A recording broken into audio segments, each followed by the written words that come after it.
Good morning, guys. Back with Michael Quu. What's from the up? Full Throttle Comedy Tour. What's up, man? What's up, buddy? Good to see you, brother. Nice to see you. Back here in Naples, Florida, man. 80 cities. And how many days? How many days? Okay, so it's literally it's a full year, right? It's a year nonstop. It's a full year nonstop. Just no life but traveling on the road. It's 1 to 2 days off per week, right? And Okay. like I said, to do that is to go back to. I got the show Monday nights at the Comedy Store. I make sure I'm always there for that. Sometimes I miss it. Like this week, I'm gonna miss it, right? But beyond that, it's just plane, Uber, club, back to plane, Right. nonstop, man. Nonstop. And that wear on you? It wears a lot, man. You start to learn, like, the things that happen during traveling, you know, it just takes a toll on your body after a while, you know. It really does. But I feel like I'm blessed, you know. It takes forever just to recover from like one flight. How do you do it so much? Yeah, I try to just take in naps wherever I can and start to not try to get on a one schedule, because you know, you end up being too tired during the day. Right? And during the day, do you go to the gym? What do you do? Yeah, man, I go work. I work out. How do you? You know what I do? Here's one thing that actually works: meditation. I don't know. Do you meditate? No. Right? Tell me about it. You got to start meditating. Right? I do transcendental meditation. I'm telling you, this is the secret to life. Really? They don't tell you about this. They don't teach you this in school, right? So what do you do? Talk to me. Let me tell you. So I got into the spiritual stuff because, you know, I live in LA and I'm trying to get with these hippie. I like these burning chicks, you know. They're into stones. They're into meditation. They like that.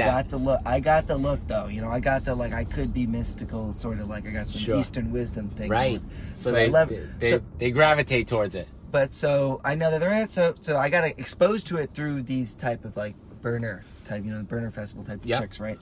And but it's really true. I looked in and I'll tell you another story how I really learned about transcendental meditation was. But it turns out that all transcendental meditation, if you talk to, if you look who does it, it's like anybody that's successful, almost all the recent presidents, right? The Beatles, Howard Stern. Okay, so I know nothing about it. So tell me how you start.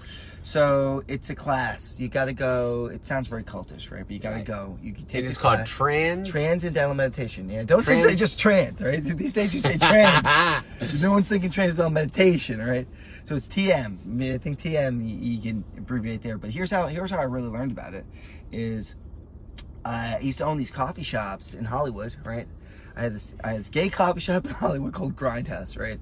That's a whole nother story. But David Lynch came in one day and he had one of his assistants. He was trying to start his own coffee company. Okay. So he brought his coffee to my place with a little letter and didn't say try my coffee. And I started researching him. Yeah. Comes up the David Lynch Foundation, everything about transcendental meditation. So I started looking into this.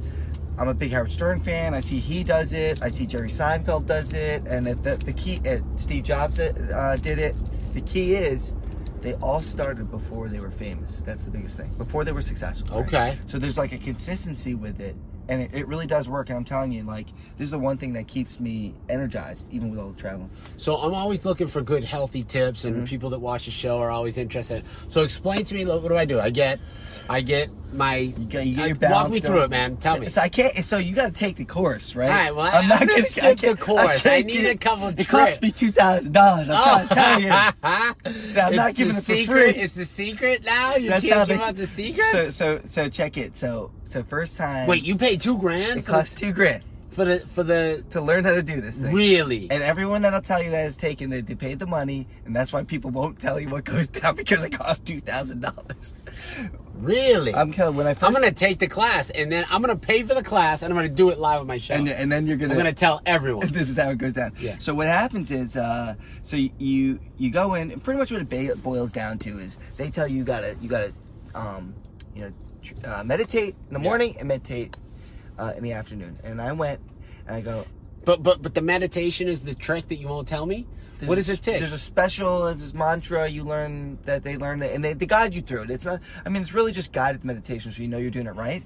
But I remember when I first did it right, I'm paying all this money, and I get there and I'm with the guy, and he's giving you the coaching one-on-one, and he's like, you know, we do the meditation. You don't do it online. You go to the place. You go to a class. It's like you and like 5-6 people, and then you have to continuously keep going for a few months. right? And they coach you through to make sure that you're doing it right. And you just fall asleep in the middle of the class. You don't fall. See, that's the thing. So I went and I learned that, and he's like, close your eyes, you do your meditation. And he goes, okay, now you got to do that twice a day. I'm like, did I just pay this guy $2,000 to tell me to wake up and take a nap? Yeah. Like, did I really just do that? And so you literally like, how long do you have to do it for? It's 20 minutes at a time, right? You got to do it twice a day. So you are dedicated, dude. You got to do it twice a day. You do it in the morning and you do it in the afternoon, right? When you wake up? Right when you wake up, you do it. 20 minutes. Yeah, it should be the We're first doing day. this thing that we don't know how to do it yet, but this is you guys have to do this, all right? So it's twice a day. You got to do the meditation, all right? It works, and even guys like, you know who Ray Kurzweil is? No. So Ray Kurzweil, Ray Dalio, all right? So Ray Dalio is one of the biggest hedge fund managers ever. Yes, right? I heard He owns Blackwater, Blackstone. Blackstone. So he does this in the morning. Tim Ferriss does it every morning. And you'll notice that all these guys, first thing in the morning, part of their morning ritual is they will meditate first thing. Okay. Yeah. So how do you get into the meditation? You get a cup of coffee or tea and you sit there and chill, and now then he's trying to get the $2,000 for free. He's asking the right questions. I need to know. What you got to do is you don't want to be caffeinated, okay? Okay. Like I drink the coffee. I'm addicted to coffee. I drink the coffee in the morning, but especially when you're first learning this, you don't want to have the caffeine in your body because you want to be able to get to that transcend. You get to that Zen state. It's called transcending, right? Okay. So what you're doing is you're really just cycling through stress, because when your brain goes through when you're meditating, your brain is filtering through stress, just like when you go to sleep. That's when your brain filters through stress, but it only happens in your deep sleep, right? Okay. So if you don't get a good sleep, you notice you start getting more cranky during the day, right? You snap next thing you know on the road because someone cuts you off, but meanwhile it's the buildup of the stress in your head, and that's finally the tipping point, when you blow up. Yeah. So what meditation does is it makes you filter through that stress throughout the day, because transcendental meditation is actually 8 times deeper than sleep. Wow, I need that. I get no sleep, period. Yeah, so would I be a good candidate? Yeah, so you're going to feel rested. Yeah. It makes you feel rested, and the thing it gives you back is your energy. So you do it twice a day. They even say you can't even do it, which I made the mistake when I first started. You can't do it late at night. No. You will not fall asleep. Really? If you meditate, do TM at 8 p.m., you're not going to sleep till 3. Wow, because that 20 minutes. And how do you wake yourself up in 20 minutes? So you set a timer. You're not asleep. You're meditating. So there's a whole technique to it. But I set a timer on my phone, and they have different apps. And you wake up. Oh, does it jump up when you wake up? How do you get started out of meditation? Well, then there's a technique to take you back out, right? It's almost like self-hypnosis. Yeah. Well, it sounds exactly like that. Yeah. Because I see the hypnotist on stage hypnotizing people, and it takes a person to be in that moment to be able to get hypnotized. So that's kind of really what's going down. You're going into that subconscious, but you're going through all that stress. You're relieving all that stress that it's built up. So now you're not going to snap on the road. Koba says he just wants to do a big shot of Captain Brien vodka. Will that help? LOL. No, you can't. You can't do that in the middle of the meditation. So there's techniques to go under and then to come back out. And to come back out, yeah, there's also technique, and then there's a period after the meditation, which is just stillness. You have to sit, because it's just like if you were sleeping and someone woke you up. It's 20 minutes from start to finish, or 20 minutes of just the meditation? 20 minutes of meditation. You got to get into it for a few minutes. 2 minutes after. That's all you need. So it's really 22 minutes. Okay. But and during the meditation, do you think about how successful you're going to be? What do you do? So the thing is, during the meditation, which is why people got to go to the course to actually learn, is because you start learning. It sounds like they meditated you right into brainwashing you. Sounds like you marinated into brainwashing because you won't give out the secrets. So actually I make a commission on this, guys. So just use promo code Mike Quu when you want to do your transcendental meditation. I get a kickback. Okay. $50. No, because when people meditate, because I talk to people, they always tell me I can't meditate, I can't think about nothing, right? But the thing is, you don't know that you're doing it wrong. Yeah. So when you're learning a technique there, you're learning the cues that will indicate that you're doing the correct method. So when when you're down there, when you're in your meditation, it's not about forcing any sort of thoughts. Okay. You're saying you should focus this thing, focus on your career or something like that. No, you don't want to do that at all. You don't focus on anything. Well, you want whatever coming into your brain, you let come into your brain. That's it. You let it come in. It's going to come and go. Stuff's going to come and go. But you don't want to try to control it. You don't want to try to think about nothing. You don't want to try to think about something. But there's a whole technique. So you remember everything after you're done? You remember everything. Yeah. You remember it all. You remember it all. Yeah, dude. You're just breathing. That's really what it comes down to. That's it. Yeah. And you sit or stand? You sit in a relaxed state.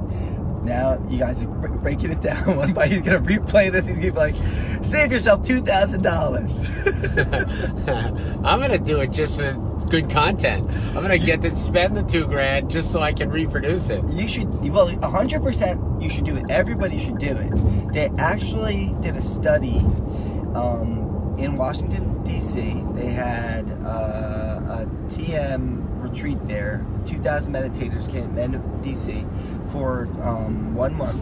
Every day they did daily meditation, and the crime actually dropped down for that month. You can look at all the months of crime in the area, and the month that they did TM there, crime actually dropped.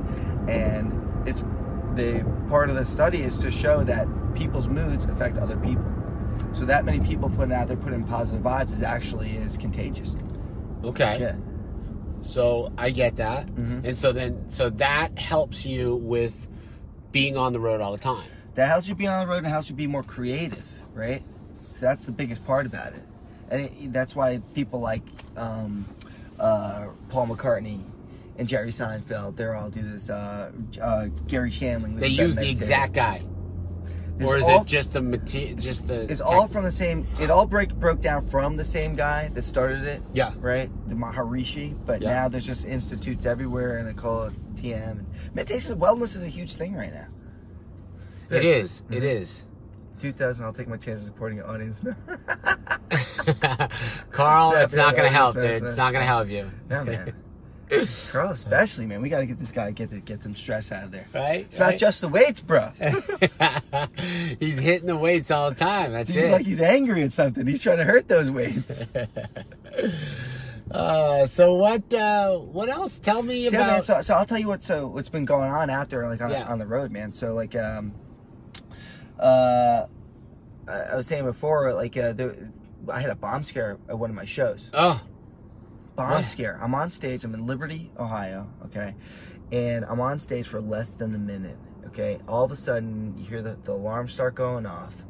And I think, I'm like, it's just a test. Is it going to shut down? And it's not like a fire alarm. there's been a bomb threat. And it's like a special alarm that you haven't heard before. And everyone's Who has that? I think that most places have it. And you just have never heard it. But because it's specific to bomb scare. And everyone's standing up and like, yeah, this is a real thing. And everyone had to get out and leave. 400 people. It's raining outside. They stopped the show for now, it's about an hour, right? People outside, tabs not getting paid. Yeah. Just going straight to their cars. Nightmare. And I'm like, as long as I get paid, Yeah. That's what I'm caring about, right? They say, if you don't finish the show, you don't get paid, right? 12 people come back in. Wow. And it's a place that holds 400, 2 levels high. No way. And so I went back on for 12 people, and I for 45 minutes, but whew. Yeah. That was the first and last, hopefully, ever that happens. I know, but now it's a thing where, you've seen all the stuff go down. Right. Uh-huh. And then getting back into it, like I think one time you had somebody, did they have a heart attack or something at the show? So this happened where the in the front row, this is actually in Oxnard, a girl passed out, had like a stroke or a seizure or something like this, but she passed out directly in her food. And because we've had people literally have heart attacks in the club. That makes more sense. You're in Naples, Florida. It doesn't happen while you're driving. Right. More is crazy. Yeah. And it's very hard to start back up and do the show. But you gotta. Yeah. What do? You just cover them with a blanket and say keep going? No, come on, no. I mean, no. The ambulances come, stretcher, everything. Yeah, but the show still goes on, right? After. What are you gonna? Yeah, of course. You have one. You have 200 people in the room, and you have one person. Like, well, you take him outside. You say, hey, pay attention to the show. Yeah. So, but just the age demographic from that you got out here, it's got to happen way more often. I don't know. I mean, I think I've heard it happens like everywhere, right? I mean, it's just the general public. Like, you just have a lot of people going to a place all the time, and something like that's going to happen. Well, I had when I used to own Rock Paper, we had somebody had a seizure there once, right? Fell over. All I was thinking was, man, I hope I don't get sued. You know, let's take this guy outside, just wake him back up. I had one time. I did a haunted house, and the first time we tested like this drawbridge boardwalk part, it had all strobe lights, and you walked through, and the drawbridge moved, and this young girl was one of the 3 people walking down. I was like, all right, check it out, let's test it. Dude, boom, seizure, 2 seconds. She didn't know she was even epileptic. Right. And it was so scary. Lights. Oh my God. What did you do? Oh, I screamed, got help. We got 911, and then, like. But your first thought was, man, lost. Wow, I was like, wow, this is an epic haunted house, dude. Right, it's crazy. That ticket sales must have went up after that. I mean, I didn't make it public. Poor kid. I mean, she, you know, it was a problem, but ticket sales. It was wild. That was a hit little feature of the haunted house. So sometimes those things happen, and it actually draws more attention to people. Yeah. So I don't know if you know this, because I know you're from the East Coast too, but you remember a place called Action Park? That's really familiar. So what is that? In New Jersey, they had something. It was an adult, like, super extreme theme park. Okay. And it was like in the early 90s, or mid 90s, and people, they would have like bungee jumping. One of the rides was you just jumped off a cliff. They would have these super fast go-karts. You needed a helmet, a license, or I love that stuff. And so people were dying there. Oh. People would die a lot. There were 2, 3, and that just made more people want to go. Oh my God. Because it was such an extreme thing. Wow, that's like over extreme. It was over extreme. So like literally, you'd go, they would have bungee jumping, and it's just like the bungee jumping 1.0. You know, where they still tied it to your ankles. now when you do bungee jumping, they tie it to your waist. Really? Obviously, you can't put your ankles. Your knees are gonna pop off. Right. So, yeah, they had that there. They had all the extreme things you could think of, and they eventually had to shut the place down because of all the deaths that went down. But people still talk about it. Is it a big place? It was. I mean, it's not like Disney. Yeah, right? but it's a good size. Good size. Like during the winters, it was a ski mountain, and during the summers, they turned into Action Park. Wow. But you could look this thing up online, and it was wild, and people would love going there and be like, the whole thing was, you might die. Yeah, you might die. You're dead. You're dead. I went one time, and I'll never forget, one of the rides was just a cliff.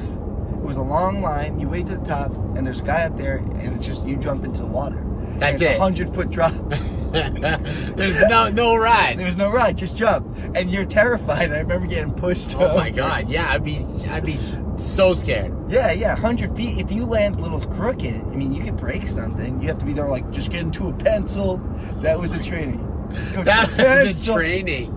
They literally told you, just pencil it. So have you ever done anything like extreme thing like that, bungee jumping, anything? I did, I don't think it's extreme, but I did do like a sick, I rappelled a few times, which was pretty cool, but what do you call it when, mountain climbing? On the slide thing. Zip line. Zip lines, like across like mountains, like. Bro, that's good not. ones. That's not an extreme. No, I said that's not an extreme. No, it's a zip line, dude. That's a zip line. That's it. So that's as close as I got. Would you ever go bungee jumping or skydiving? No. No. So one of the days when I was on the road, my ex-girlfriend, we're not together anymore, but we were in Oregon. Chris Jones, what's up, Don? Hey guys, just saying hi. And you want to look for things to do, you know. Yeah. Every town's got its own cool thing.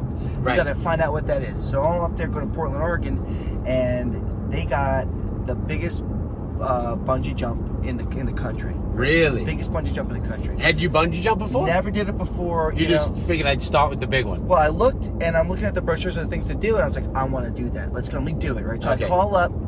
I call this thing up, and you're thinking some professional, right. You don't know that you're meeting 2 teenagers in the woods. Yeah. Right? And they got a rubber band they're going to tie to you. I wake my girl up in the morning, and I'm surprising her with this. Oh, yeah, and big surprise. We're going to jump off a cliff. Yeah, could be the last time ever. I didn't tell her what we were going to do. And so I pick her up, I get her in the car, like, we gotta go. And she's like, what are we doing? And then it's like 6 o'clock in the morning. We're driving into the woods, right? In the middle of the woods. And I'm not telling her what's going on. Right. And she noticed she's walking to the middle of the woods to a bridge. There's nobody around for miles. She's starting to think she's going to be killed. Yeah, like this is going to get sketchy. Right. And then I'm asking her to jump off a bridge. How high was it? This thing had to be about... It had to be like 8 stories, 8 or 9 stories high. Really? It was really high, man. Like, scary, super scary. I would never do it again. No. It's not worth it, no. And the thing is that you don't know about this is that it's the bounce up that is the most painful. It hurts? The thing is, strapping in areas that it's not supposed to strap in, dude. Just imagine falling in your crotch. You got this, this band that's going through. And you're going up as fast as you go down because it's a rubber band. Right, so you shoot up. And then there's a bridge on top of you, right? Your head could hit that bridge. Yeah. So it's really, really scary. But it's never done. It's never happened. You just feel like it could. Here's the thing, all right? The people that it goes wrong don't live to write the bad review. They're not telling you. So there's only good reviews. Correct. Yeah, the TripAdvisor guys aren't coming back from the dead. No, so it's only 5-star reviews. The people that are going to write 1 stars died. So you get out there. Did you say, no way, I'm not doing it? I got this problem with just being too impulsive. I'm like, I'm just going to do it. Didn't even think about it, just focused. And I jumped off. Did you meditate first? In the morning I meditated. Oh, maybe that's why you did it. Yeah. So I jumped off this thing and I was just laser focused the whole time. And the whole time when I was thinking, you don't die before that 20 feet. How fast are you dropping? Like, it's ridiculous? It's so fast, but the thing is your brain is moving so quickly because you're so alert that it feels like it's taken a long time. Really? Yeah, because you're just laser focused. I want to hit I just want to stop this. Well, you're just trying to focus on making sure that this thing doesn't wrap around your neck as you're going down. You're trying to keep your body straight, but then was there a technique they told you how to do all that, or no? Well, they say jump out as far as you can, right, and put your arms out, because if you go the wrong way, the cord can wrap around you. Yeah. Even if it wraps around your arm or something, it's going to pull it out of the socket. Yeah. So, and it literally, when you go, you're meeting teenagers in the woods, Right. This is not, they're setting it up right as you're getting there. Yeah. They're putting the tent up, and it's like these kids are barely out of high school. It's really sketch. And so how many people were doing it? Was there a bunch of people? A bunch of people. It's me and my girlfriend. That's it? That was it. Yeah. Yeah, this is like a Wednesday, I'm booking and they're getting... So it wasn't like a setup, like full business? It was just like, oh, this is where you jump and everyone brings people out there? It seemed like it. I mean, it's just a bridge, and then the guys come out and they set up their little tent, like this is now, I was there for them to set it up. When you go into something like this, you want it to be set up. Yeah, you want like a whole thing set. Look like they're in business. Right. You don't want to look like this is something that a Craigslist has. Oh my God, this is like a do-it-yourselfer. It was like that, and then so but they had tons of reviews, and then I'm looking at, and they set it up, and it really is just a big bungee cord, and then they do own the property. They have a zip line going through it. Yeah. But these are 19-year-old kids. Right. And so it was terrifying, and I thought like. And here's the crazy part. So you do it, the first time you go, it's like $125 or something. And you're like, oh, the second one, right, is like $50, right? If you want to do the second one. Right? Yeah. So I was not about to do the second one. Yeah. What about the girlfriend? She didn't want to. She's not the girlfriend anymore. Yeah. Oh, she left. She's gone. After that. Yeah. You left her there. Guys, we got to wrap it up. We're heading out. Go see Michael at Off the Hook Comedy Club. Don't miss it.